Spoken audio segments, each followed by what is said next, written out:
Boa noite, pessoal que já está aí. Jaira, Zoraide, Felipe, Cristiane, Daniele. Alegria ver vocês aqui. Mestre Aldimar, Málvia, Denise. Ei, Gotardo, maravilha. Deus abençoe também. Vamos aguardar aí só um minutinho.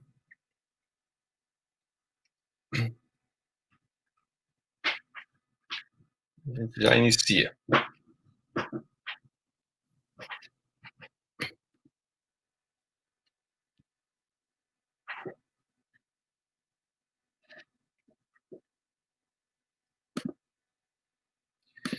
Tudo bem, pessoal, então vamos iniciar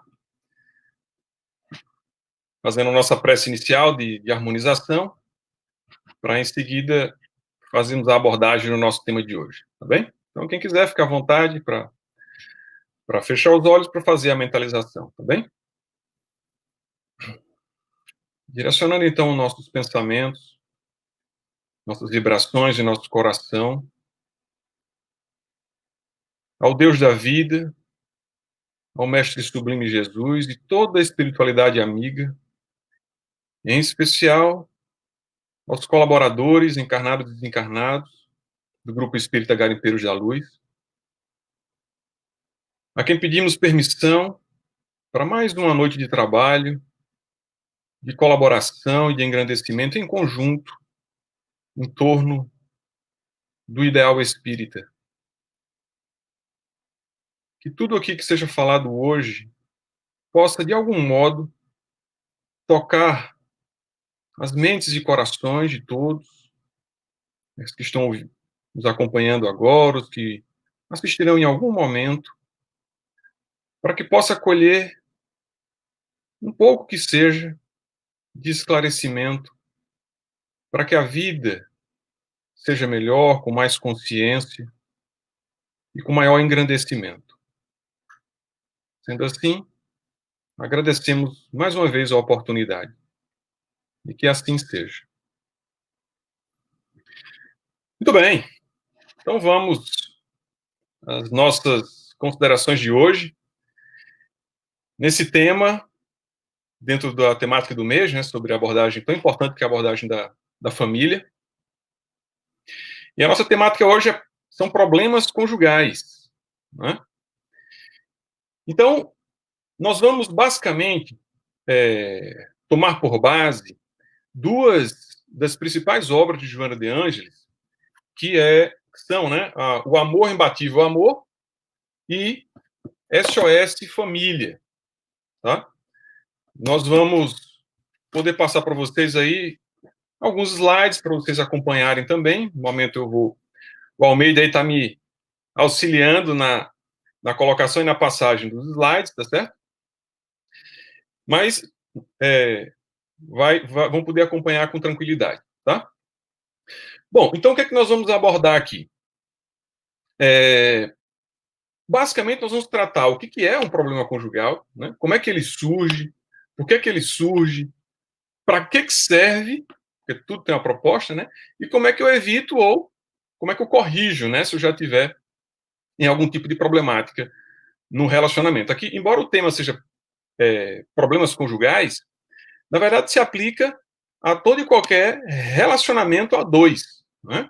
Então podemos dizer que são problemas que podem ocorrer em um relacionamento a dois, seja de que tipo de relacionamento seja, né? Namorado, noivado, enfim, tá? E primeiramente eu registro que eu não me considero um guru nesse campo, tá? Embora esteja em um relacionamento conjugal há 23 anos, com 2 filhos. Porém, como a maioria das pessoas, eu amei e amo, né? Tive fase de namoro, noivado, casei, tive alegrias, tristezas, cometi erros e provavelmente alguns acertos. Tive outras relações que deixaram em mim suas marcas com diferentes intensidades. Então, eu não sei, mas desconfio que a grande inteligência que rege a vida me colocou para falar sobre problemas conjugais, também para ver se eu aprendo o necessário, né? Toda vida que explanamos em primeiro lugar para nós mesmos, né? E venhamos e convenhamos, as questões dos relacionamentos possuem mistérios infinitos, né? De modo que estamos sempre aprendendo. Então, sendo assim, a nossa abordagem de hoje ela não vai consistir em impor ou fechar questão sobre o que se deve fazer ou o que não se deve fazer em um relacionamento, mas sim apresentar alguns pontos que normalmente fazem com que as coisas funcionem ou se estraguem em um relacionamento afetivo. Ou seja, nós vamos abordar alguns pontos que facilitam ou dificultam a construção e a manutenção de um bom relacionamento. Serão, portanto, pistas, dicas, para que cada um de vocês encontre a sua própria fórmula, o seu próprio modelo, o seu próprio jeito de se harmonizar e encontrar um centro de equilíbrio no relacionamento. Tá? O que temos constatado e aprendido, inclusive por experiência, é que nos relacionamentos afetivos não existe essencialmente bom e mal, culpado e inocente, justo e pecador. O que há, na verdade, são relações que nos engrandecem e nos fazem progredir, e relações que nos empobrecem e nos fazem definhar. Então, existe o amor que nos faz bem e o, entre aspas, amor que não nos faz bem, porque é um amor cego, é um amor adoecido. Então, o amor que nos faz bem é o amor que liberta, é o amor que libera, que aceita exatamente como somos. E deixamos o outro ser quem é, sem querer ficar buscando mudar o outro. O amor que nos faz bem é o que gera bem-estar, é o que gera realização. Já o amor adoecido, ele fica aprisionado ao passado, fica aprisionado aos aspectos, vamos dizer, sombrios e negativos do outro. E aí, se você não se curar daquilo que em alguma ocasião lhe feriu, você vai sangrar em cima de quem não lhe feriu e não tem nada a ver com a história, né? Então, nós podemos colocar aí o primeiro slide, Almeida. O que é essencialmente uma relação de casal, né? Joana de Ângeles, se der certo aí, Almeida, pode colocar o primeiro, isso. O que diz Joana de Ângeles na sua obra SOS Família? Ela diz assim: o matrimônio é uma experiência emocional que propicia a comunhão afetiva, da qual resulta a prole sobre a responsabilidade dos cônjuges, que se nutrem de estímulos vitais, intercambiando hormônios preservadores do bem-estar físico e psicológico. Não é, e nem poderia ser, uma incursão ao país da felicidade feita de sonhos e de ilusões. Né? E ela depois conclui: o matrimônio, em linhas gerais, é uma experiência de reequilíbrio de almas. Então vejam bem a essência do matrimônio que a benfeitora traz aqui. Ela, em primeiro lugar, nós vamos abordar aqui, é uma comunhão afetiva. Portanto, se há um relacionamento a dois em que não há comunhão afetiva, essencialmente ali não há matrimônio, não há um relacionamento de casal. Né? Segundo aspecto importante que ela aborda aqui é que é um reequilíbrio de almas. Vamos abordar aqui mais à frente também. Reequilíbrio em que sentido? Ambos têm algum desequilíbrio que precisa ser reequilibrado pela união, pelo contato de ambos. Tá? E por que é importante saber disso aí? Aí pode avançar um slide, Almeida. É importante saber, atentar para esse aspecto do reequilíbrio de almas, porque Joana prossegue dizendo o seguinte: a interrupção do compromisso, ela somente adia a data da justa quitação. Ora, se é um reequilíbrio, existe ali uma quitação recíproca também. Então ela diz, no casamento não raro, o adiamento ele promove o ressurgir do pagamento em circunstâncias mais dolorosas no futuro. Por isso que ela diz, pensa e reflexiona muito antes de debandar, ou seja, de abandonar o barco, né? De encerrar aquela relação, após assumidos os compromissos. As dívidas projetadas para o futuro sempre surgem em horas inesperadas e com juros capitalizados. Quem tem dívidas aí contratuais sabe muito bem o impacto de juros capitalizados, né? Juros sobre juros. Então ele diz: o que puderes reparar agora, ou seja, nesse momento, nessa vida, nessa encarnação, não transfira para amanhã, porque a circunstância pode ser outra. Então, se você tem um débito a ser reequilibrado, a união das almas veio para proporcionar um reequilíbrio, e você foge daquilo ali. Então, você tem um débito que não foi quitado e você vai ter que contrair outros débitos, porque naturalmente nas nossas vivências nós contraímos outros débitos, né, o que os orientais chamam de karma. Então, quando a gente tiver que revivenciar aquele, já tem outros, né? Então, a vida ela é inteligente, ela é sábia. Se ela lhe proporcionou aquele encontro, procure, portanto, o reequilíbrio ali. Se você quer contrair uma outra dívida, quite primeiro a anterior, né? E aí, pode voltar aqui para mim, Almeida. Percebam bem uma coisa interessante. Todos os nossos problemas externos, eles têm raízes em nosso interior. O verdadeiro sentimento, ele depende essencialmente de uma decisão. Porque o sentimento ele é sustentado por um ato de vontade. Então, Alexandre, é possível aprender a amar o que não gostamos, por exemplo? Sim, é possível. Basta que a gente faça isso um pouco todos os dias. E tenha vontade. Se a gente não tiver vontade, nada feito.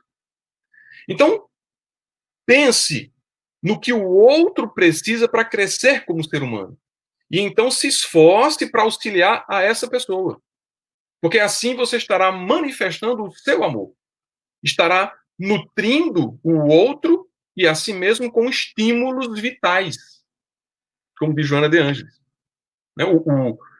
O prazer de crescermos como ser humano ele é muito superior a qualquer outro tipo de prazer meramente mundano. Né?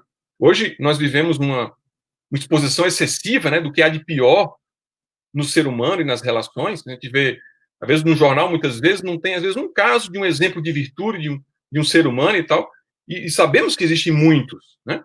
Mas o que se dá o foco ali e se publiciza é o individualismo, é o consumismo, é o preconceito, é a indiscriminação, é a violência. E aí, qual é o problema disso nas relações? Essa relação universal da vida, né? Quando a gente observa a vida em geral, a gente percebe, a vida demonstra que tudo gira em torno de um centro. Já prestaram atenção? Quem for verificar, pode ver no YouTube. O Sol, por exemplo, pegando aqui nossa Via Láctea, né? Nós temos o Sol que se movimenta e ele é o centro de todos os demais planetas da Via Láctea, que à medida que ele se movimenta, os planetas seguem acompanhando. É esse movimento aqui, então ele é o centro. Então, a vida demonstra isso. Todos nós temos centros, né? Então, se você vive colocando aspectos egóicos, egotistas, no centro, tudo mais que vai girar em torno de você é dor, é sofrimento. Mas se você busca colocar virtudes no seu centro, dos seus comportamentos, sua vida vai dar certo, você vai para frente e você vai crescer. Né? Então, o grande segredo dos relacionamentos está em mantermos um equilíbrio entre o mundo externo, o mundo material, o mundo profano, vamos dizer assim, e o mundo interno, o mundo espiritual. Eu não posso ficar absolutamente somente no material e me perder do meu guia espiritual, e nem ficar somente no espiritual porque eu vivo no mundo. Eu estou encarnado. Então eu preciso dosar, como Jesus falou, eu preciso viver no mundo sem ser do mundo.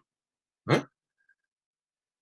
Então, qual é o núcleo central para um relacionamento a dois, para que um relacionamento a dois se dê em equilíbrio? Né? E como é que eu posso agir para chegar, né, a esse núcleo? A resposta simples e direta é: tire o foco de você. Eu vou repetir. Tire o foco de você. Nós vamos entender isso aqui, porque isso aqui pedra-chave aqui na nossa colocação de hoje.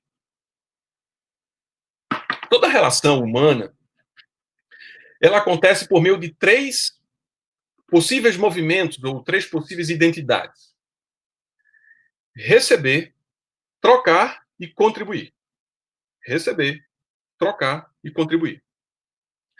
Nos movimentos de receber e trocar, o foco da pessoa está em si mesmo ou em si mesma. Mas no movimento de contribuir, o foco é no outro. E aí vamos aprofundar isso. A pessoa que tem a postura de recebedora é aquela que só quer receber. É aquela pessoa que vive sugando do outro, sugando da vida, se comportando como um vírus na vida dos outros, ou do outro no relacionamento, né? Não é só coronavírus. E se o outro não tomar cuidado, seca. Promove aí, portanto, a morte da relação de casal. E aqui, nessa posição de receber, de sugar, está a grande maioria. Frequentemente são homens e mulheres que não receberam, às vezes, amor de pai e mãe, existindo, portanto, um vazio dentro deles, e então ainda se comportam como criança, que querem, portanto, receber, receber, receber, receber. Por exemplo, quando eu falo exemplos, né, claro, eu posso falar exemplo de homem, de mulher, enfim, tá? É só exemplo. Se aplica a ambas as situações, tá? Então, por exemplo, eu tenho uma esposa que quer sempre que o marido a ame mais, a ame mais, a ame mais. E aí o marido atua como pai da esposa. E isso gera um emaranhamento, porque o marido não quer uma criança, ele quer uma mulher madura, tá? Estou pegando o caso de tanto faz, homem e mulher, certo?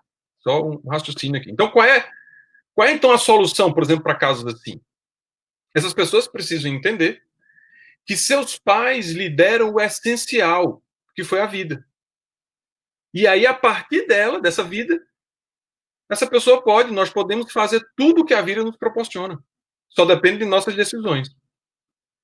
Ah, mas meu pai ou minha mãe fizeram isso, fizeram aquilo, foi absurdo e tal. Bem, nós devemos separar nossos pais dos comportamentos dos nossos pais. De modo que podemos até não concordar com os comportamentos deles, no entanto, devemos ser gratos e reconhecermos que o essencial já nos foi dado por meio deles, que foi a vida. Por meio da relação daquele casal, não interessa aqui que tipo de relação foi, a vida se impôs e surgiu e deu origem a você.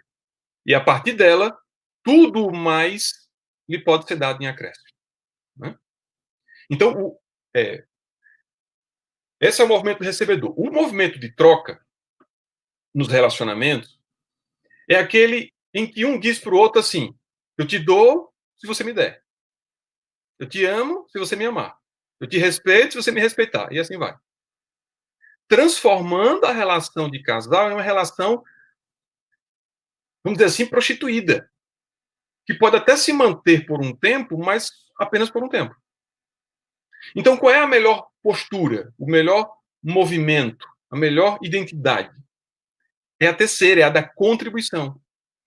A postura de contribuição é um dizer ao outro: suas necessidades também são as minhas necessidades. As minhas necessidades também são as suas necessidades. Então, atentem para isso. Relacionamento a dois se trata de um procurar entender e atender às necessidades do outro. Eu vou repetir. Relacionamento a dois, essencialmente, se trata de um procurar entender, compreender e atender, dentro das suas possibilidades, às necessidades do outro. É isso. A postura de contribuição é você doar o melhor que você tem, sem querer nada em troca. Não, Alexandre, você está doido. Né? Então, eu convido vocês ao seguinte: comparem na prática, os 3 movimentos. Adotem, se já não adotam, uma postura de recebedor, de um vírus na vida do outro, e veja os resultados que você colhe. Se comporte numa posição de troca, da relação de tomar lá da cá, te dou se você me der, e veja os resultados que você colhe, e adote uma postura de contribuição. Uma postura onde você estará pronto, ou estará pronta, para dar início a um movimento de amor incondicional.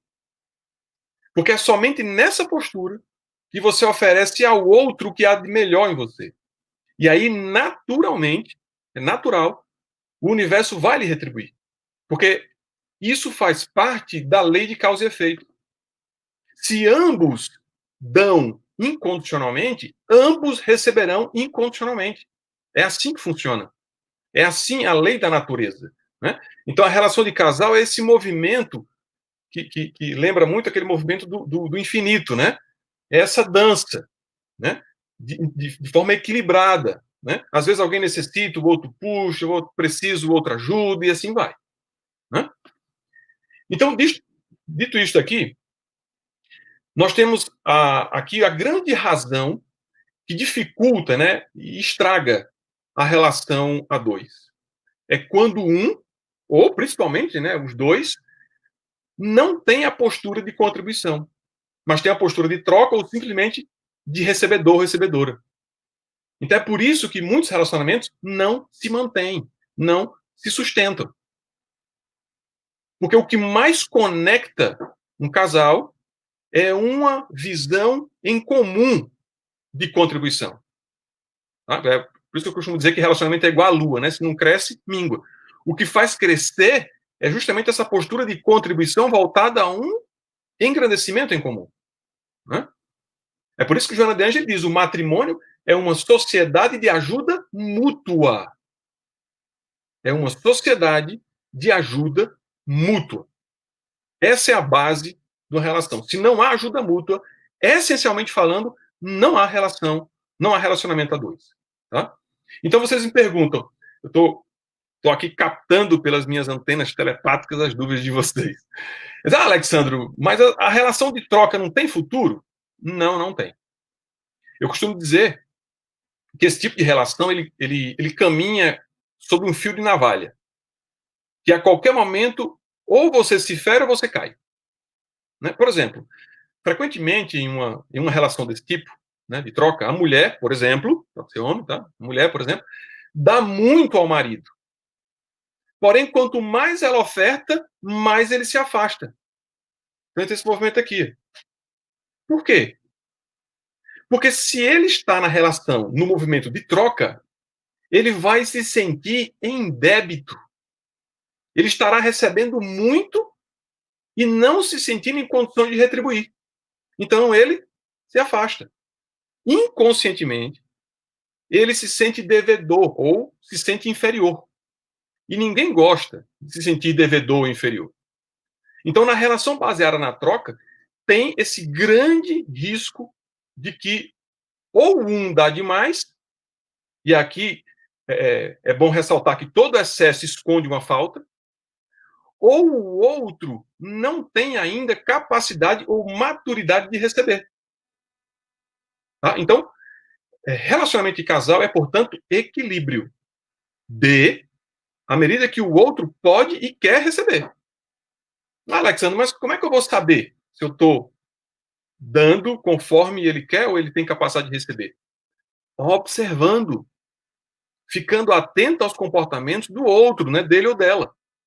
Se ao fazer ele vai acolher de bom grado, ou se vai ficar chateado, vai ficar incomodado. Porque se ele ficar chateado, ou ela, ele ou ela, né, ficar chateado, incomodado, é sinal de que você está dando demais. Né? Então, em um relacionamento a dois, não queira sugar do outro. Não queira trocar com o outro, mudar o outro. Esse não é o caminho. Enquanto pensarmos assim, acreditando que temos o poder de mudar alguém, essa nossa postura arrogante vai nos levar ao sofrimento, vai nos levar a prejuízos na relação. Tá? E aí, Almeida, pode colocar o próximo slide? Joana de Ângeles ela vai tratar do que ela chama de sinais de alarme.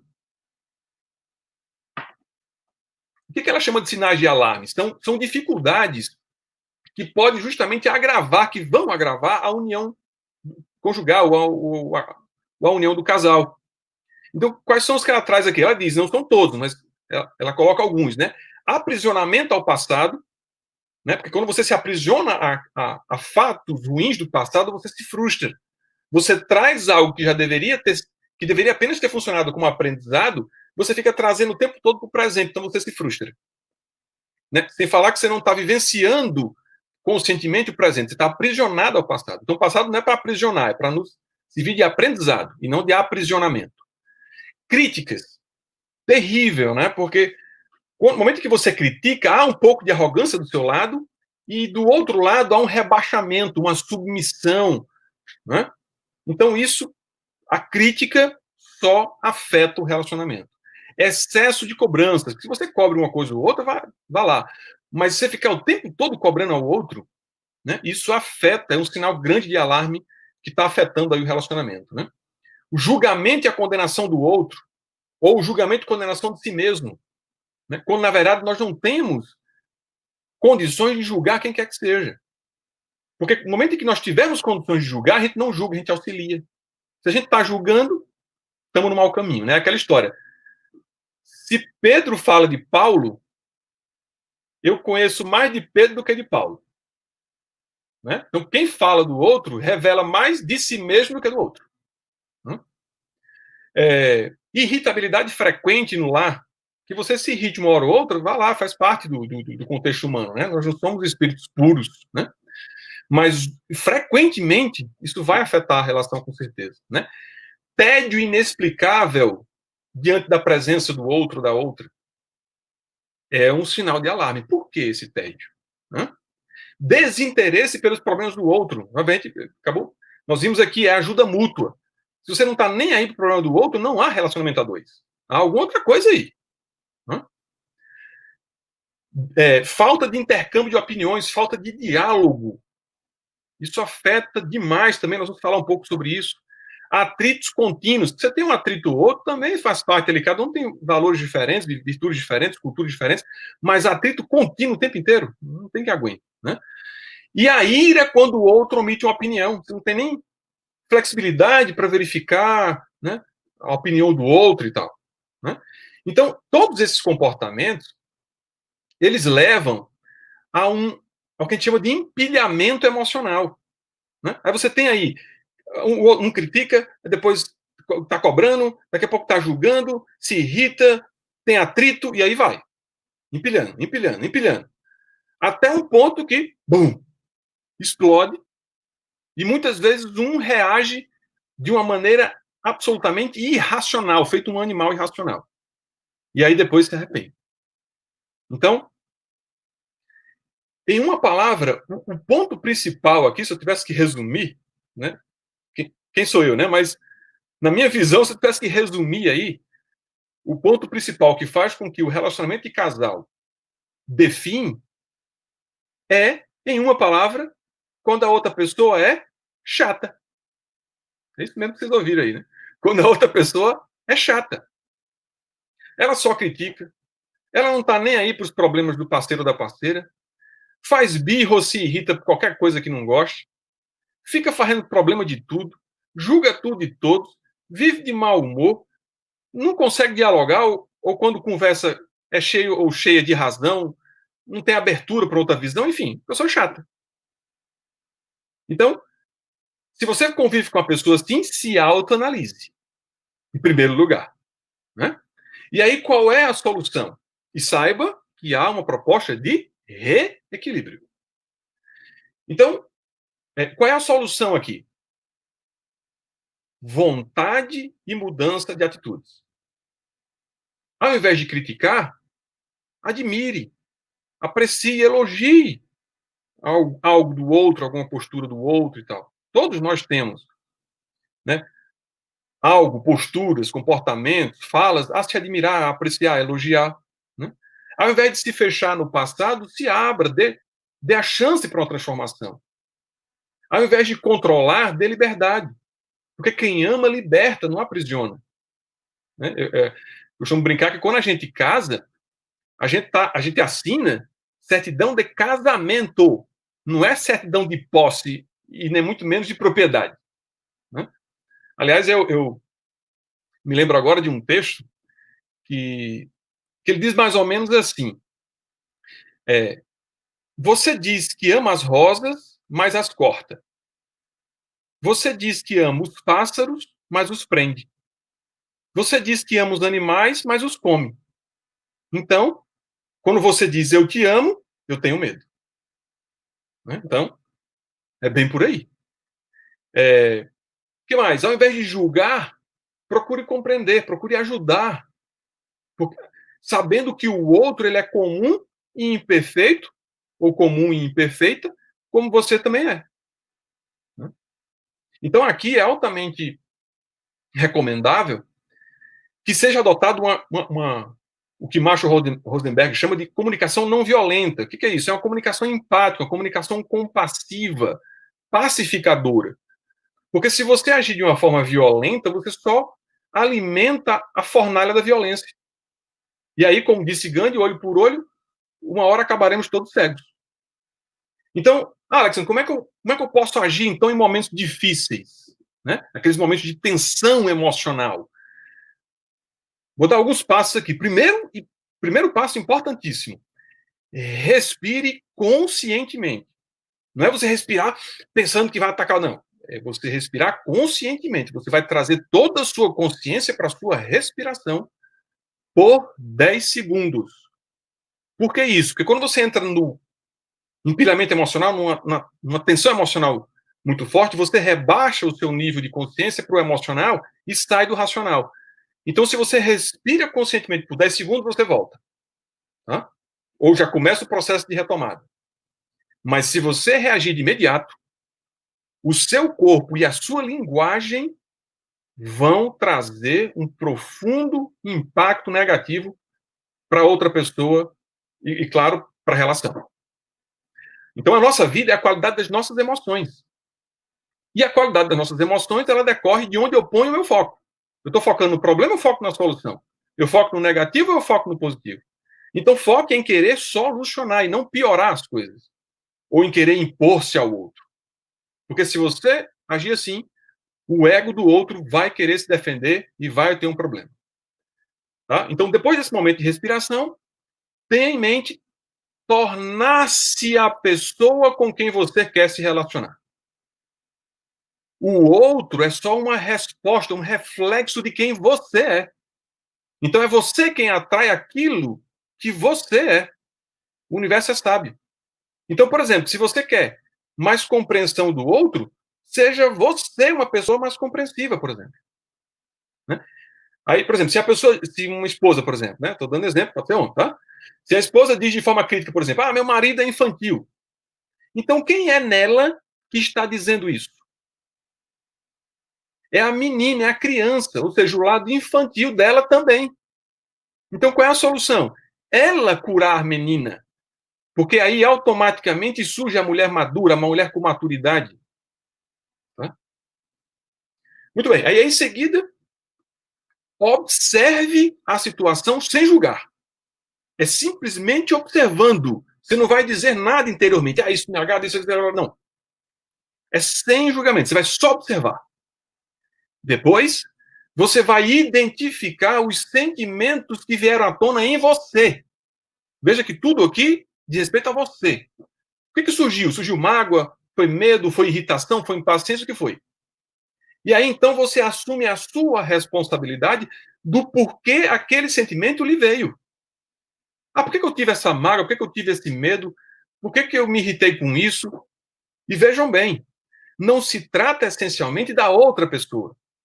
A outra pessoa é apenas um gatilho que a vida lhe trouxe para aflorar em você mesmo ou em você mesmo algo que precisa ser melhorado, que precisa ser ressignificado, que precisa ser transformado, reequilibrado, como diz Joana de Angelis. Né? E aí, por fim, você então estabelece um diálogo empático com a outra pessoa. E faz o seu pedido específico. Faça um pedido. Não vai esperar a outra pessoa adivinhar o que você quer, não, porque ninguém tem bola de cristal, né? Então você diz, olha fulano, ou olha fulana, quando eu vejo suas roupas espalhadas pela casa, eu fico irritado ou fico irritado. Porque é importante que nosso espaço, o espaço que usamos em comum, esteja em ordem. Então, por favor, coloque as roupas na lavanderia ou na cesta de roupa suja. Então não adianta você dizer, você é nojento, sou nojento, você não prestava, você não presta. É jogar lenha na fogueira. Então a essência da comunicação empática, da comunicação pacificadora, é saber se expressar para poder receber o que deseja. Então, porque você gera um movimento de reciprocidade. Então, repito, seja você a pessoa com quem você quer se relacionar. Aí vocês perguntam, Alexandre, mas e se mesmo assim a outra pessoa não fizer, não mudar de atitude?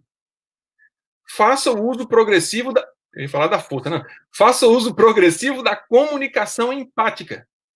Olha, fulano, eu novamente lhe peço que coloque as roupas na lavanderia. Aí, de novo, olha, fulano, lembre-se de colocar as roupas na lavanderia. Eu sei que vocês estão dizendo aí que, Alex, nessa altura já dá vontade de, né, falar as coisas. Eu sei, mas respira, não reaja, mantenha o equilíbrio e fale novamente. Agora, claro, se depois de muito tempo não houver jeito, então dê o seu ultimato.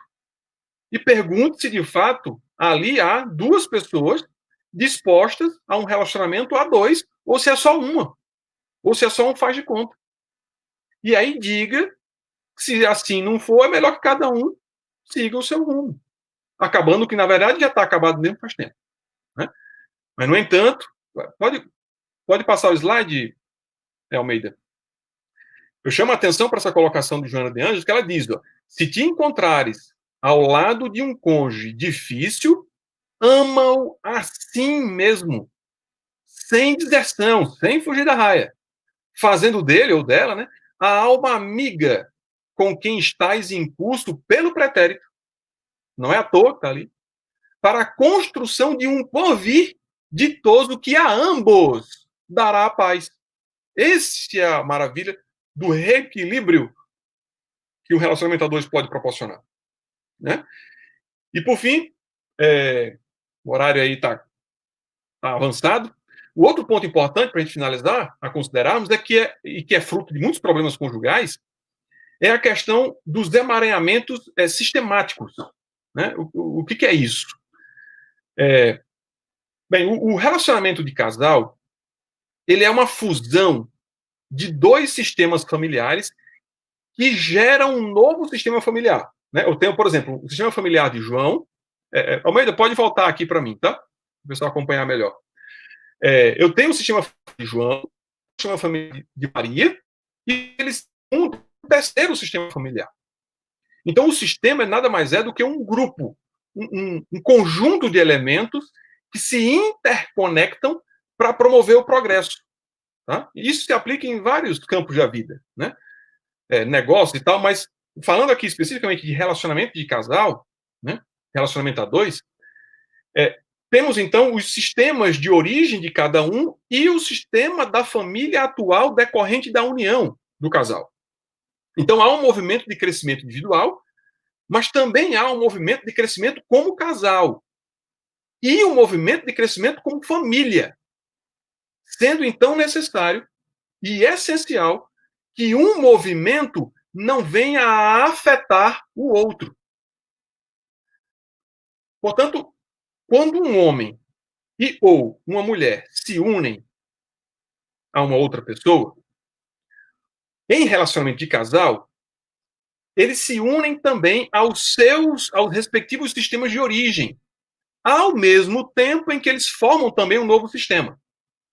Ocorre que, para que o novo sistema do casal flua em ordem, é preciso que haja aceitação, gratidão e respeito aos sistemas de origem de cada um respeitando e sendo grato pelo sistema familiar de origem do outro. E isso inclui os pais, os avós, os filhos, né, se o parceiro ou a parceira já tinha filhos de outros relacionamentos, os ex-parceiros ou ex-parceiras, caso o atual parceiro ou a atual parceira já tenha tido, né, outros relacionamentos anteriores, e etc. Portanto, entrar em uma relação sendo contra um sistema de origem do outro vai fazer com que o fluxo de amor do novo sistema, do casal, né, da nova relação de casal, não consiga fluir adequadamente. Tá? E aí, nesse ponto, o que vemos com frequência é que muitos problemas conjugais, eles decorrem de problemas na relação de origem. Por exemplo, com o pai ou a mãe. Principalmente com a mãe. Tanto nossa, quanto do parceiro ou da parceira. Né? Quando falamos aqui pai e mãe, estamos falando de pai e mãe nosso ou do outro, né? Ou seja, sogro, sogra. Né? Daí, brincadeiras que fazem com a sogra, né? Que tem sim um fundo de realidade. Um homem ou uma mulher que desrespeita a sogra, não desrespeita apenas a sogra, desrespeita também o seu companheiro ou a companheira, porque todos fazem parte do mesmo sistema familiar. E esse desrespeito ele vai gerar emaranhamentos para a relação de casal, e aí muitos sofrimentos, muitos distúrbios mentais, emocionais, e até mesmo problemas físicos, né, doenças, etc. Tá? Então, o fluxo de amor entre o casal, muitas vezes, não é pleno porque existe um terceiro no meio da relação. Por exemplo, a sogra. Pode ser sogro, pode ser filho, pode ser filha. Né? E o que fazer? Tira do meio.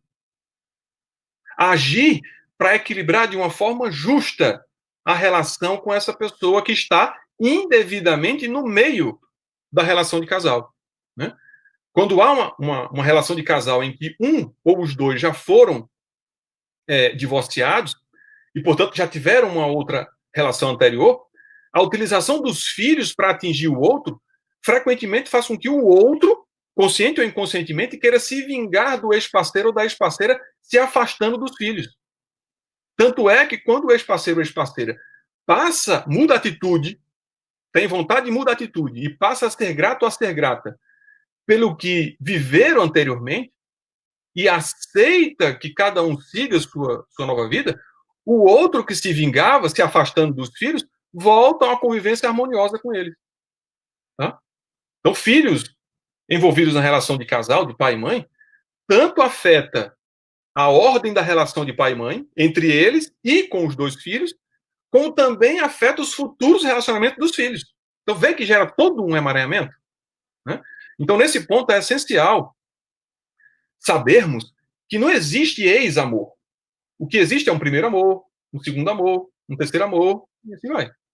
Então, aquela relação anterior, principalmente quando dela houve filhos, ela pode até se encerrar em termos, por exemplo, de relação marido e mulher, de relação de casal, mas nunca em relação à identidade de pai e mãe, que sempre serão. E cujos filhos jamais devem ser colocados no meio dessa relação de pai e mãe. Ou como intermediários, ou como conselheiros, ou como mediadores, ou como terapeutas, que não são. Eles são filhos. E como tais, devem ser tratados, devem ser aceitos e devem ser respeitados. Tá? Então, Almeida, pode colocar aí o outro slide? Então, por isso que Joana de Anjos diz aí, ó, estamos aqui caminhando para o final, ela diz, se puder colocar aí o outro slide, então ela diz, ó, se te encontras na difícil conjuntura de uma decisão que implique problema para os teus filhos, pare e medita. Não te precipites através de soluções que, às vezes, complicam as situações. Tenha paciência e confie em Deus. Tá bom? Então é isso, pessoal. Trata-se, como a gente disse, de um assunto muito amplo, né? Em que todas as nossas abordagens aqui, eu bem sei que mereceriam um aprofundamento, porém o tempo aí já não nos permite, na nossa regulamentação aí são 40 minutos. Mas eu posso dizer assim, como últimas palavras, que se você passa por problemas conjugais ou problemas de relacionamento sérios, né? Problemas sérios, leia, estude, né? Investigue, atue com boa vontade, né? Nós como falamos, temos aqui algumas diretrizes, mas se não conseguir resolver sozinho ou sozinha, procure ajuda profissional, né? A psicoterapia, por exemplo, está aí para isso também, tá certo? Por isso, Joana, pode colocar esse último slide, Almeida. Joana de Anjos fala em Amor, Imbatível Amor, isso aí, ó. Aí. A psicoterapia, ela desempenha um papel relevante, auxiliando a todos nós no descobrimento e na valoração da nossa realidade. E aí, lentamente, vão se instalando novos raciocínios, uma visão mais dilatada da realidade que se apresenta. E a recuperação do distúrbio se faz com segurança, né? Propiciando equilíbrio, propiciando bem-estar àquela pessoa, né? Então, fica aí essa última orientação, né, da benfeitura, tá bem? Então é isso. Passamos aí uns 6 minutinhos só, né? Mas então nós vamos encerrando. Eu queria agradecer muito a mais uma oportunidade que o Garimpeiros nos proporciona, ao convite do Bridenor, ao apoio aí do Almeida, que desde ontem vem nos auxiliando aí nessa nova plataforma, nesse apoio todo, ao Dimar, Irandi, do Garimpeiros, todo mundo. A todos que nos assistem também, estão assistindo, outros que vão assistir no futuro, que tudo isso possa servir, 1 milímetro que seja, para o crescimento de um pontinho que seja na consciência, nas atitudes, nas decisões de vocês, porque aí sim teremos cumprido aí a nossa finalidade, tá bom? Então vamos aqui fazer a nossa prece de encerramento, né, para encerrarmos aí também com harmonia, com equilíbrio, tá bom? Mais uma vez, com os corações cheios de profunda gratidão, elevamos ao nosso pensamento a Deus, nosso Pai, ao Mestre Jesus, sendo profundamente gratos por mais essa oportunidade de compartilhamento, de engrandecimento, de orientação, de despertar um pouquinho mais das nossas consciências, e que aí possamos, no nosso dia a dia, perante as pessoas com quem nos relacionamos, de algum modo, que a gente possa assumir decisões, ações e atitudes sempre voltadas ao engrandecimento, ao crescimento mútuo, e, em especial, à contribuição. Porque aí sim, estaremos no caminho correto da nossa evolução e do auxílio à evolução dos demais. E que assim seja. É isso, gratidão a todos. Fiquem em paz, Deus abençoe a todos.